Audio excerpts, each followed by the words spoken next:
चालवता आलं पाहिजे. तसंच ठिबकचं आहे. ठिबक तंत्रज्ञान तुमच्याकडे ठिबक वस्तू आलेली आहे, ती उत्कृष्ट चालवली तर तुम्हाला त्या ठिबकचे तुम्हाला खऱ्या अर्थाने फायदे मिळणार.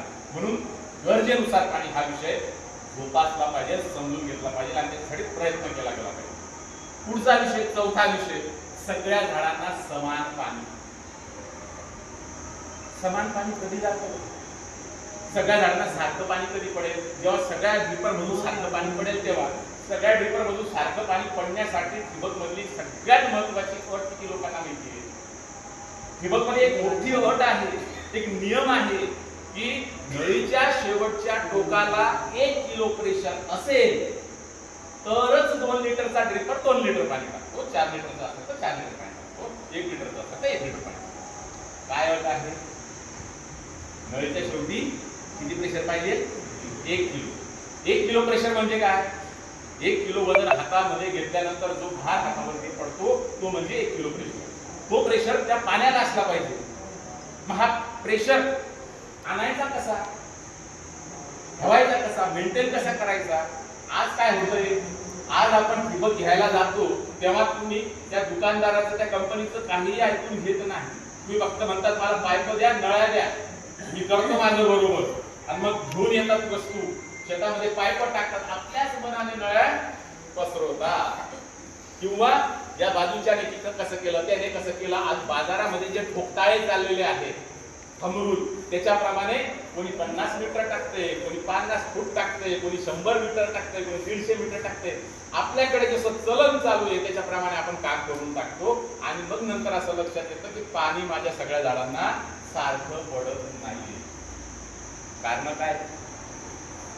कारण फक्त एकच, प्रेशर मेंटेन केलं गेलं नाही किंवा प्रेशर साठी अभ्यास केला गेला नाही.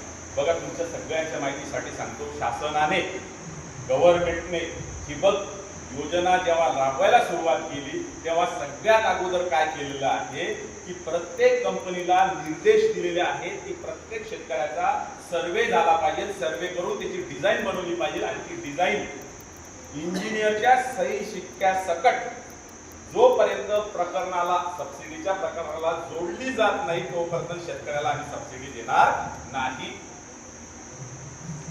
आपण सबसिडी मिळवण्याच्या नादामध्ये आपण याचा विचारच नाही केला की आपल्या शेताचा सर्वे झालेला नाहीये, सबसिडी मिळाली ना आपली, झाला विषय संपला.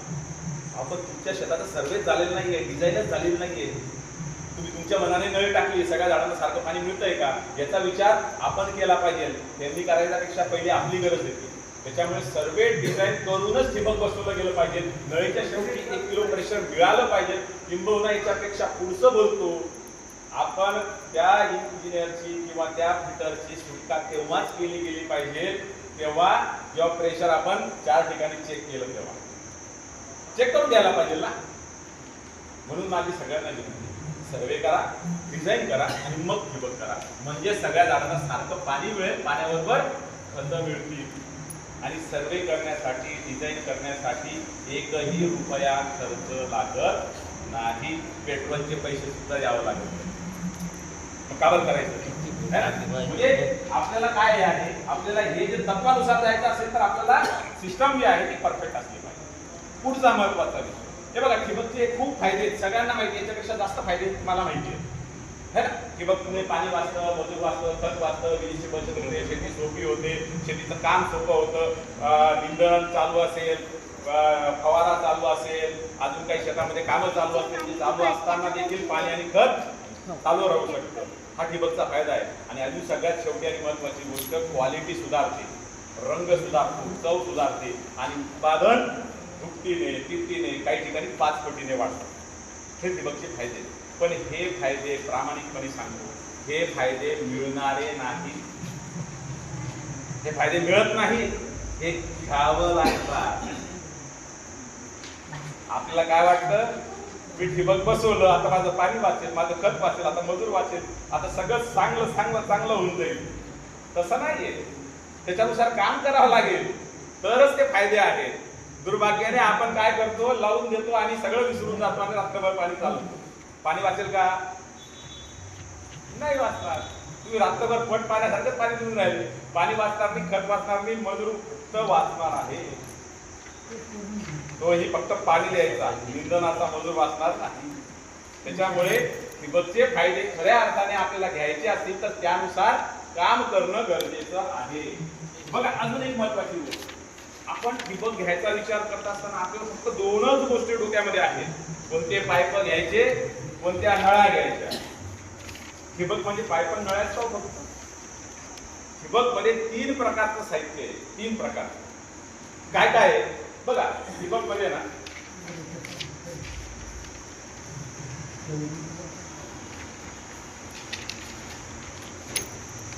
ठिबक मध्ये 3 प्रकारचं साहित्य आहे.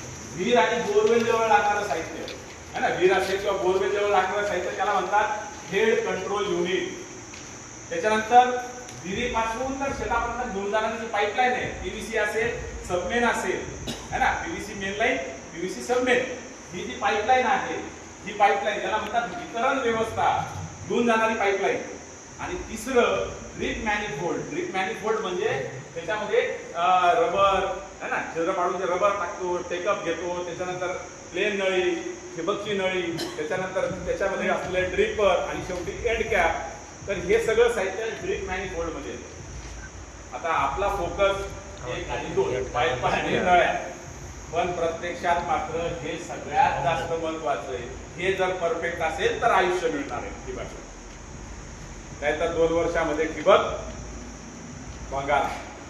का बरं? बघा सिंपल गोष्टी, छोट्या छोट्या गोष्टी असतात पण अतिशय महत्वाच्या असतात. जसं मोटरसायकलला हॉर्न महत्वाचा असतो, तो 300 रुपयाचा लाईट महत्वाचा असतो है ना, इंडिकेटर महत्वाचा असतो. या सगळ्या गोष्टी इम्पॉर्टंट आहेत. आज समजा आपण पुढे जायचं ठरवलं, 300 रुपयाचा लाईट जर लावलेला नसेल मोटरसायकलला, जाता येईल का अंधारामध्ये? लाख रुपयाची का असे ना, 2 लाखाची का गाडी घेतलेली असे ना, तिला काहीच किंमत नाही. तसंच आपल्या ठिबक मध्ये नॉन रिटर्न वॉल असायलाच पाहिजे. दुसरं एअर रिलीज वॉल, हवेचा बॅलन्स मेंटेन करणारा वॉल असला पाहिजे. नाहीतर मोटर बंद केली, आतमध्ये पोकळी निर्माण होते. पोकळी निर्माण झाली का पाईपलाईन चपकली. पाईपलाईन चपकल्यानंतर पाईपलाईन कुठं चपकलेली हे शोधण्यासाठी खूप मोठी मोहीम, खूप मोठा त्रास. आणि त्याच्यानंतर तो खोदायची आणि मग पाईपलाईन रिपेअर करायची, त्याच्यामध्ये अजून वेगळा खर्च. वाचवले किती होते एअरवॉल मध्ये? 150 रुपये, 100 रुपये. एअरवॉल कितीला येतो? बघा वस्तू छोट्या असतात पण त्याचं कार्य खूप इम्पॉर्टंट असतं त्या ह्याच्यामध्ये. तसंच फिल्टर युनिट, गाळ नियंत्रणा, दाब मापक यंत्र, प्रेशर गेज. मी तुम्हाला म्हटलं ना 1 किलो प्रेशर पाहिजे. 1 किलो प्रेशर आणायचा कसा आहे बरोबर हे समजायचं कसं? त्याच्यासाठी प्रेशर गेज असायला पाहिजे ना. म्हणून प्रेशर गेज 300-350 रुपयाचा येतो, तो प्रेशर गेज असायला पाहिजे. म्हणून असं संपूर्ण साहित्य असायला पाहिजे. म्हणजे गाळ नियंत्रणा, वेंचुरी, या सगळ्या गोष्टी आपल्या ठिबक मध्ये अतिशय महत्वाच्या आहेत. आपण ठिबक घेत असताना परिपूर्ण ठिबक संच घेतला पाहिजे, परिपूर्ण असला पाहिजे. पूर्वी 20 वर्षापूर्वी जेव्हा आपण ठिबकची सुरुवात केली त्यावेळेस परिपूर्ण साहित्य घेत होतो. आज काळाच्या ओघामध्ये तेरे कोटेशन से मेरा कोटेशन कम कैसे होगा है ना, याच्या नादामध्ये या वस्तू गायब झाल्या. आज आपला शेतकरी जेव्हा याचं कोटेशन, त्याचं कोटेशन, त्याचं कोटेशन, तीन कंपन्यांचं जेव्हा कोटेशन चेक करतो तेव्हा मधल्या वस्तू नाही का, खालची फक्त बेरीज पाहतो की खाली कोणाचा आकडा छोटा आहे, जिसका आकडा छोटा उसका ठिबक लगे. पण मध्ये काय गायब केलं हे आपण समजूनच घेत नाही.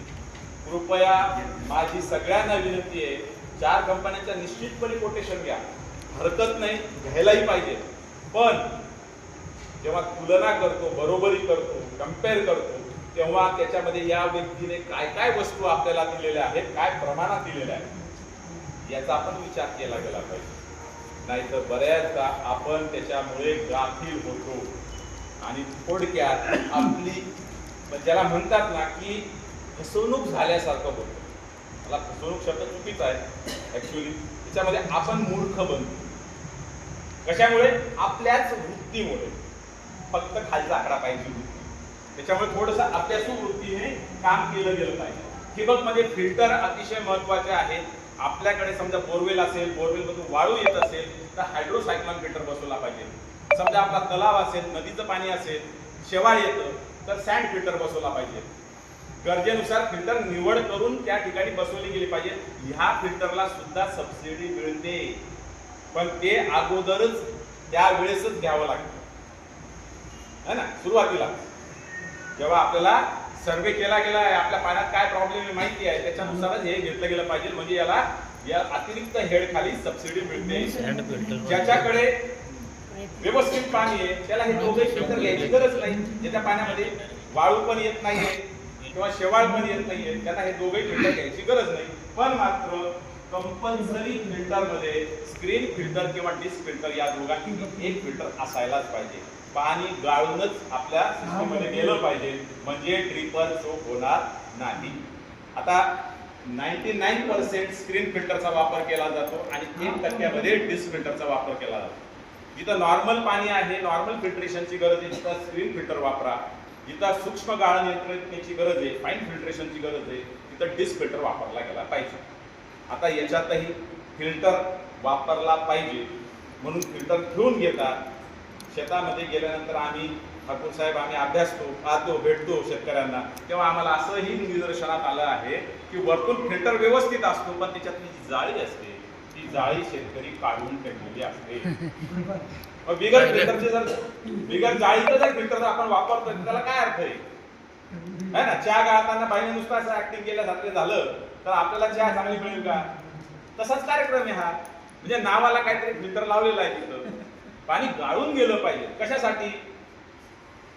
आज जो कचरा फिल्टरला अडकतोय तो फिल्टरला अडकणारा कचरा जर तो फिल्टर जाळी तिथं नसेल तर आपल्या सिस्टीम मधून पुढे जाईल आणि ड्रिपरला जाऊन तो चोक करणार आहे.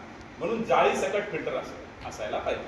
आता बऱ्याचदा आम्ही शेतकऱ्यांना विचारतो का बाबा जाळी का बरं नाही, तर शेतकरी आम्हाला सांगतात साहेब काय करू, आमच्या पाण्यात कचरा खूप जास्त आहे आणि फार लवकर साफ करावा लागतो म्हणून आम्ही जाळी काढून टाकली. जाळी साफ करायचा कंटाळा. मग याच्यावर उपाय नाही का? उपाय आहे, फक्त बोललं पाहिजे, व्यक्त केलं गेलं पाहिजे. जर असा प्रॉब्लेम असेल तर त्या शेतकऱ्यांनी सेमी ऑटोमॅटिक स्क्रीन फिल्टरचा वापर करावा. आता सेमी ऑटोमॅटिक स्क्रीन फिल्टर काय असतो? असाच फिल्टर असतो, फक्त काय असतं त्या फिल्टरला एक लाल बटन असतं वरती, त्या वरती हँडल असतं आणि खाली कॉक असतो. ते लाल बटन वरती आलं की समजायचं आतमध्ये कचरा अडकायला सुरुवात झालेली आहे. बरोबर. मग कचरा अडकायला सुरुवात झालेली आहे, मग काय करायचं? हा खालचा कॉक जो आहे तो चालू करायचा.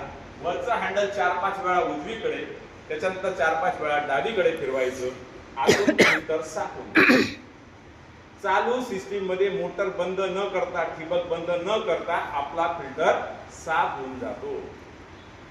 म्हणून आपण, आणि विशेष काही महाग नाही, माझ्यामध्ये काहीतरी फक्त 1000-1500 रुपयाने या रेग्युलर स्क्रीन फिल्टरपेक्षा जास्त किंमत येते.